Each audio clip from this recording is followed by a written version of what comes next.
अस्सलाम वालेकुम नाज़रीन इकराम, रोशनी लाइट चैनल की तरफ से आप सबको खुशामदीद। नाज़रीन इकराम, मेरी आज की वीडियो वैसे तो कुरैश उस्मान के बारे में है, लेकिन वीडियो शुरू करने से पहले मैं आप लोगों से दो बातें करना चाहूँगी।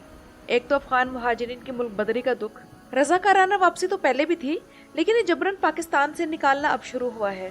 जब ये पाकिस्तान में आए मैं तब मौजूद नहीं थी, लेकिन इनकी ये तकलीफ हिजरत हमारे सामने है।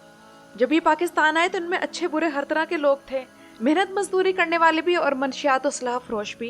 ये ईरान में भी गए, जहां ईरान ने इन्हें बॉर्डर के पास खेमों में रखा, लेकिन पाकिस्तान ने अपने शहरों के दरवाजे इनके लिए खोले थे।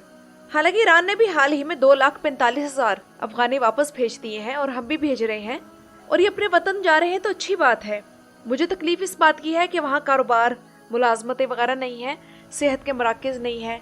हालांकि जब ये पाकिस्तान आए थे तो अल खिदमत, जो कि जमात इस्लामी का इदारा है, उसने इन्हें अपनी गोद लिया और इनके लिए रिहायशी, तालीमी और सेहत के मराकज़ बना के दिए। तो मेरा ख्याल है कि इन्हें वापस भेजने का काम भी अल खिदमत के ही जिम्मे लगाया जाता, तो ये तंजीम अफगानिस्तान के अंदर इनके गांव देहातों तक बड़े आसान तरीके से इन्हें पहुंचाती। यानी कि एक सही काम गलत तरीके से हो रहा है। बहरहाल ये टॉपिक बहुत लंबा है, और हुकूमत अगर चाहती तो इन्हें 5 साल का स्टे वीज़ा भी दे सकती थी। इससे पाकिस्तान के पास एक आमदनी का जरिया भी हो जाता। और दूसरा, हम सबका मुश्तरका दुख गजा का दुख है। अगर किसी ने देखना है कि सकूत गरनाता कैसा था, सकूत बगदाद कैसा था, तो वो सकूत गजा को देख ले। किसी ने मंगोलों की दहशत का वक्त देखना है तो अब मुसलमानों की हालत देख ले। बहरहाल अब सूरत हाल ये सुनने में आ रही है कि तकरीबन 19 लाख अहले गजा को जबरी हिजरत पर मजबूर किया जाएगा, और इस मामले में तुर्की और शाम से भी बात हो चुकी है, और शाम भी कुछ शराइत के साथ इन्हें यहाँ रखने पर राजी हो गया है। बहरहाल तफसीलात बहुत ज़्यादा है और वीडियो भी इस मौजू पर नहीं है, तो मैं यही दरख्वास्त करती हूँ कि इन्हें अपनी दुआ में ज़रूर याद रखें। और मैं यहाँ बताते चलूँ कि मेरे बाकी दोनों चैनल्स, यानी कि रोशनी लाइट इन्फो और लाइट हाउस में से रोशनी लाइट इन्फो को तो जब मैंने याहिया सवार के मुतल्लिक अपनी कुरैश उस्मान की एक वीडियो में सिर्फ 2 मिनट बात की थी तो उसे डीमोनेटाइज कर दिया गया था, और अब उनकी तरफ से साफ इनकार हो गया है कि वो इसे मोनेटाइज नहीं कर सकते। जबकि लाइट हाउस चैनल पर पिछले साल मैंने अबू उबैदा की हिस्ट्री पर वीडियो बनाई थी, और वो वीडियो काफ़ी चली भी थी, तो उसकी वजह से उस चैनल को डीमोनेटाइज कर दिया गया। लेकिन ये रिलीफ दिया गया है कि उन्होंने कहा है कि दोबारा से कंटेंट अपलोड करें, फिर हम चेक करेंगे कि आपका कंटेंट क्या है। बस अब यही चैनल बचा है। इसके बाद आते हैं कुरैश उस्मान की तरफ। तो नाज़रीन इकराम, महमद बोज़दैक की तरफ से एपिसोड 187 का दूसरा ट्रेलर भी रिलीज हो चुका है, और महमद बोज़दैक ने एज यूजुअल बहुत ही मिसलीडिंग ट्रेलर रिलीज किया है। वो कैसे, इस बारे में बात करेंगे। इसके अलावा इस ट्रेलर को सामने रखते हुए आने वाली किस्त के अहम वाकयात क्या हो सकते हैं।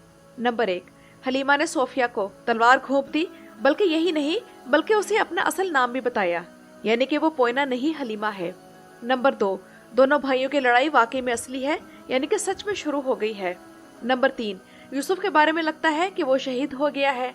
नंबर 4, ग्लैडियोस और कोचार की एंट्री और चंद डायलॉग से ऐसा मालूम हुआ है कि वो इस सीजन के फर्स्ट क्लास दुश्मन हैं, जिनकी एंट्री बस लेट करवाई गई है। तो आइए इन सब पर बात करते हैं। सबसे पहले हलीमा के मामले की तरफ आते हैं। तो नाज़रीन इकराम, एपिसोड 187 ईद की छुट्टियों की वजह से मुलतवी हो गई थी, और इसके कई वाकयात दरमियान में ही रह गए थे जिनके बारे में हमें तजस्सुस था। इनमें से एक हलीमा का सिनेरियो भी था, और हलीमा का पहले ट्रेलर में नजर ना आना सस्पेंस को और बढ़ा गया। बल्कि हमें तो ये परेशानी लग गई थी कि हलीमा को इसी तरह ना गायब कर दिया जाए जैसे पहले अहमद आल्प, जहर कोताई के बच्चों, सावची के बेटे, कुद्दूस के बेटे और आग तैमूर को गायब कर दिया गया था। लेकिन अब इस ट्रेलर में हलीमा की एंट्री हो गई है, और एक ऐसे जबरदस्त सीन के साथ जिसकी हमें तवक्को भी नहीं थी। ऐसा लगता है कि हलीमा ने अब एक्शन लेना शुरू कर दिया है। लेकिन जहाँ तक सोफिया को तलवार मारने का ताल्लुक है, तो ये सीन कंफर्म ख्वाब है, और ऐसा कहने की वजह यह है कि हलीमा सोफिया के गले में उसके इतने सारे लोगों और सिपाहियों के दरमियान उसे इस तरह तलवार नहीं मार सकती। राइटर्स मामलात को किसी और तरह लेके चलेंगे, उस तरह जिसकी हमें तवक्को भी नहीं होगी। और कमांडर ग्लैडियोस सरहदी इलाकों की तरफ आ चुका है, और आते साथ ही वो उस्मान बे के उन आप्स को शहीद करेगा जो उस्मान बे के सरहदी इलाकों की हिफाजत कर रहे होंगे। उसका ये अमल उस्मानी इलाकों की जाहिर सी बात है वायलेशन शुमार किया जाएगा, और ये एक तरह से उस्मान बे को चैलेंज होगा कि मैं आ चुका हूँ, जो करना है कर लो। जिसके बाद उसका उस्मान बे से डायरेक्ट इसी किस्त में आमना सामना होगा, और क्लैडियोस ही काई कबीले में कोई बड़ा इंतशार लेकर आ सकता है। इसके बाद आते हैं यूसुफ बे की शहादत की तरफ।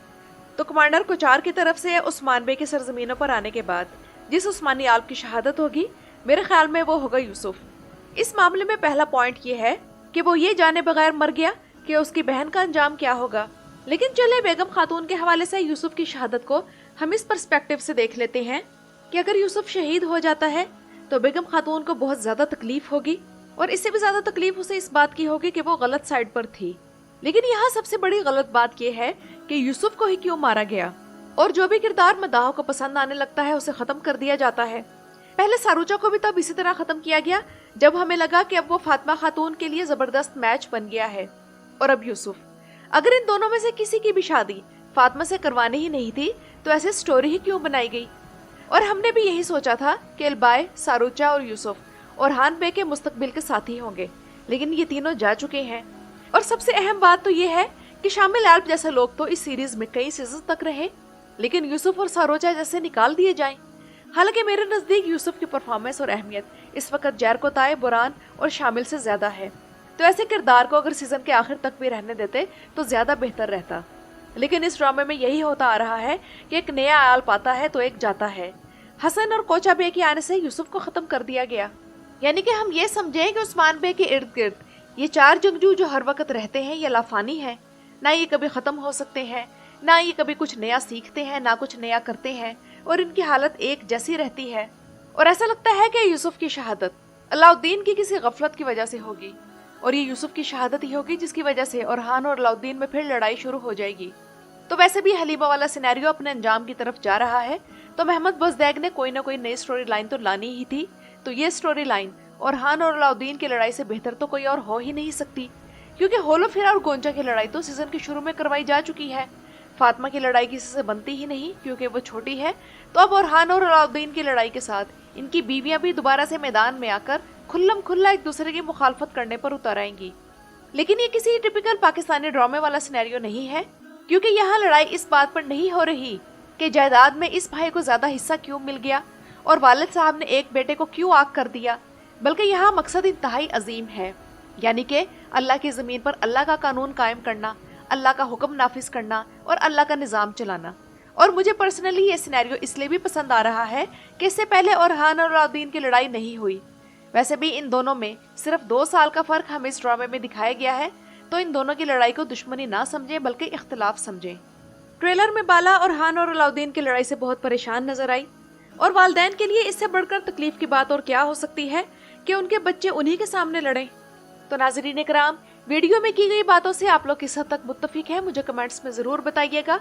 मेरी वीडियो देखने का शुक्रिया।